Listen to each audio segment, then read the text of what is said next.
du miel, de la gelée royale, du propolis, du pollen. Les cerisiers lui donnèrent de la cire, les sapins des pousses de sapin. 17 plantes différentes se montrèrent à Timothée, et le tilleul lui donna une grande quantité de fleurs.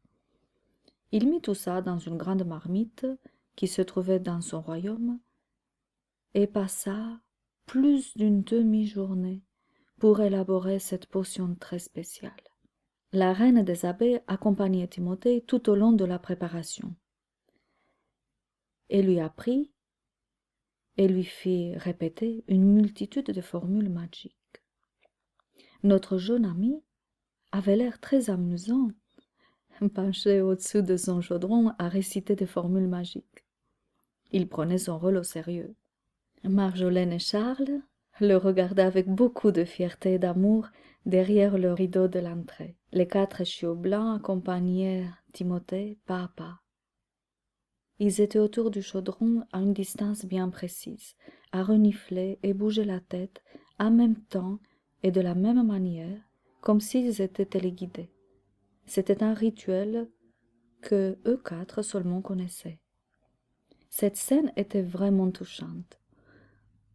Le petit Timothée, avec ses 4 chiots, était en train d'élaborer un remède qui allait faire repousser les arbres coupés. Timothée faisait confiance et se laissait guider à chaque pas. Vers la fin, la reine des abeilles dit à Timothée qu'il était temps que Marjolaine ajoute à la potion une de ces plantes magiques qu'Elphie était allée chercher très loin. Marjolaine entra majestueusement dans la salle de préparation et s'avança vers le chaudron. Comme elle était en train d'introduire la plante dans le chaudron fumant, il se produisit comme un éclair, et la potion prit un aspect rouge vif et gélatineux. La température avait chuté instantanément, et au lieu de vapeur, on ne pouvait apercevoir que des reflets arc-en-ciel sur les parois du chaudron refroidi. Timothée était curieux autant que les autres de voir l'effet de cette potion. Quand le travail fut terminé, il demanda aux sages de faire un test. Charles coupa une énorme branche du tilleul qui accepta de se prêter au jeu.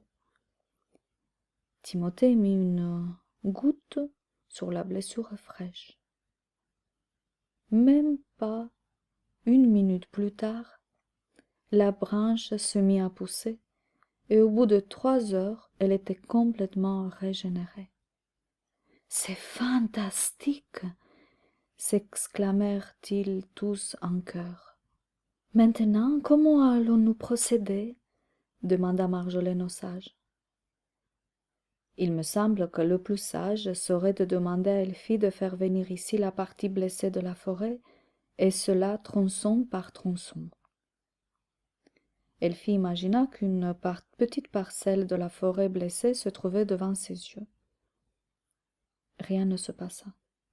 « Concentre-toi, Elphie, » lui dit Célestine impatiente.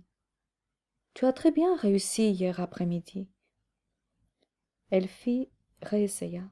Toujours rien. « Pourquoi je n'y arrive pas ?»« Retournons à l'endroit où tu as réussi hier, » proposa Cupidus. Une fois arrivée, Elphie se concentra très fort. Toujours rien. Le platin pouffa de rire. « Pourquoi rigoles-tu » demanda-t-elle, pleine de tristesse. « Je t'avais dit que tu peux faire venir n'importe quel endroit, à condition que ça arrange tout le monde, ou au moins la majorité des gens. » « C'est vrai. Je ne pense pas que les humains seraient contents de voir que leur travail acharné n'a servi à rien. Donc, c'est pour ça que ça n'a pas marché. Il va falloir trouver un autre moyen, dit le sage. Je crois que nous devons nous rendre sur place, dit Célestine.